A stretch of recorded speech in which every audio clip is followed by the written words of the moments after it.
Hey there, welcome to PythonPP, Python++. In this video, I'll show you how to install Python on Windows step by step and perfect for beginners. Let's get started. Step 1. Download Python.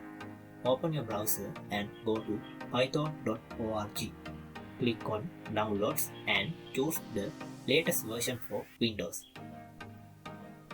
Then click Download Python. It should start automatically. You can also find the direct download link in the video description below. Step 2. Run the installer. Open the download file to start the installer. Very important, check the box that says Add Python to Path.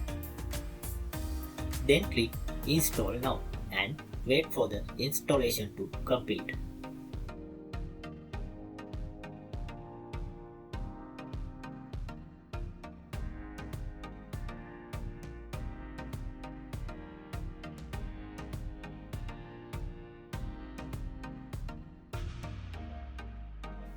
Step 3.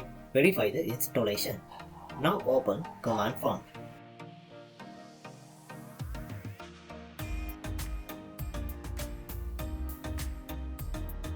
Type Python version and press enter. If you see a version number, that means Python is installed and ready to go. And that's it. You are successfully installed Python on Windows. Thanks for watching. This is the PythonPP Learn by Building.